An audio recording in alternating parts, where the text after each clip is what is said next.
What makes this particular window different is, in a very layman language, Naira settled futures market. Of course, it's a contract. In other words, I put Naira down today, I get dollars tomorrow.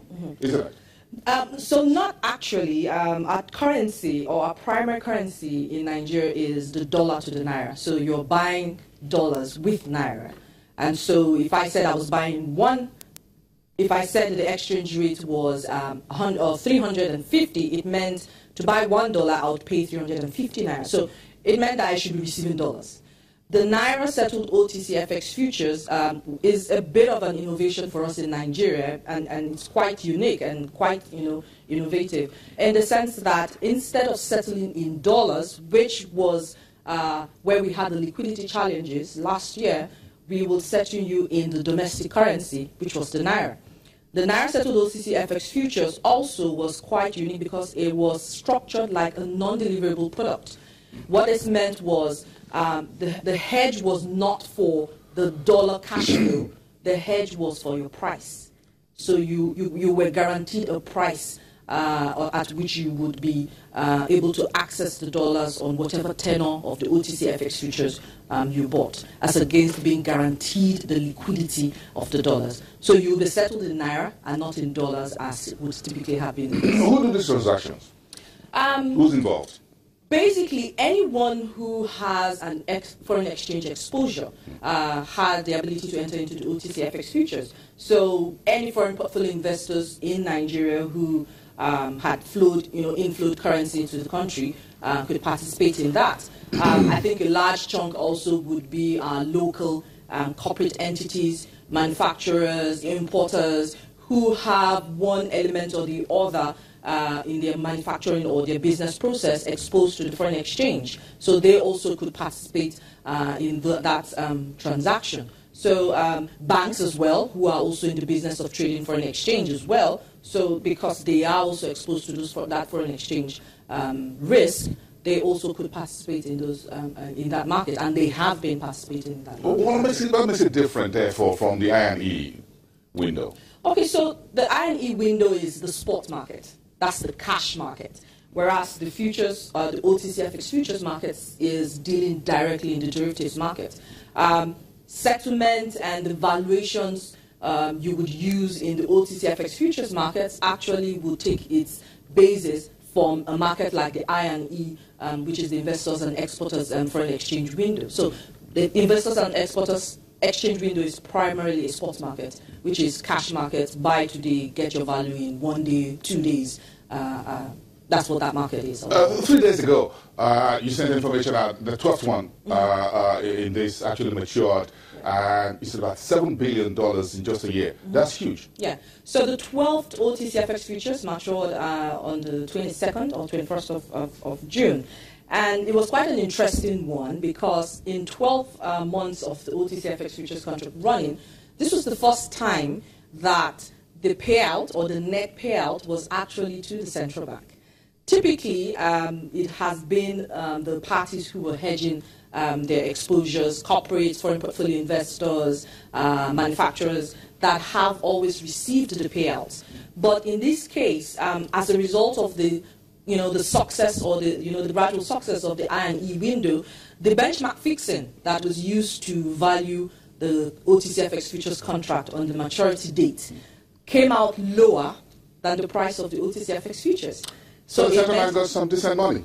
Well, yes, to the extent that those contracts matured on that day, and we were very pleased to see this happen because it shows the credibility of the process to say, and that's how markets are. Markets move up, markets move The down. credibility of the process, the transparency. Exactly. That was the discussion last year. Yeah. 12 months ago, it was all around those two pillars, transparency and credibility of the market. And you think this is proved through in this case that actually, instead of the central bank just paying out. Yes. And that's the case with markets, and that's the case with hedging. You hedge because you don't know what direction it can go. It can go in either direction. So the central bank played the hedge market and wins this time around. Well, that was about $657 million. That's quite a lot of money.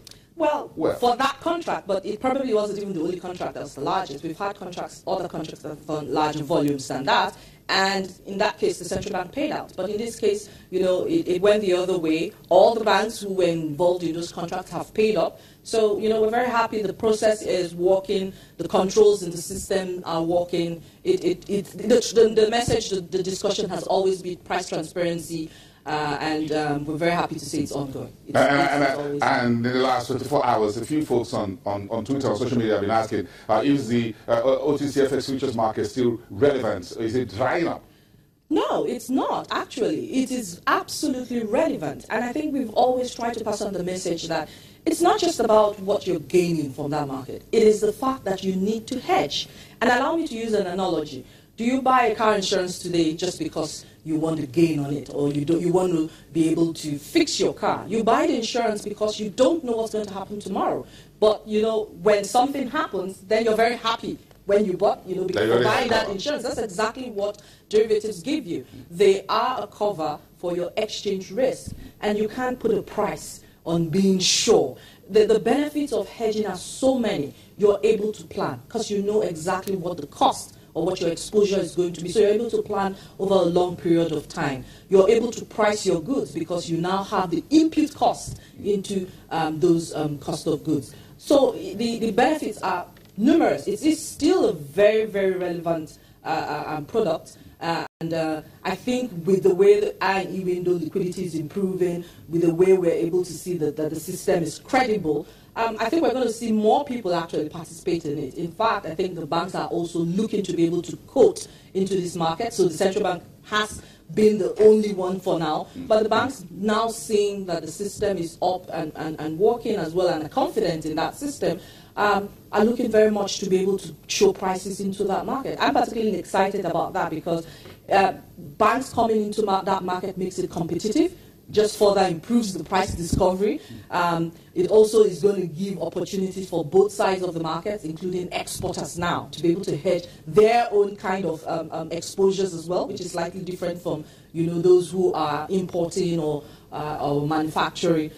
All round, the benefits of derivatives to any market cannot be undermined. It always has very high positive benefits to the market. Jumoke, thank you very much. Well, thank you for coming on the show today. Jumoke Olani, Assistant Vice President and Divisional Head in charge of Market Development and Regulation at FMDQ OTC Securities Exchange. And coming up from Afrinvest, Obianiju Nsofo is joining us to unpack a bit of a bittersweet market this week on Broad Street. Stick around.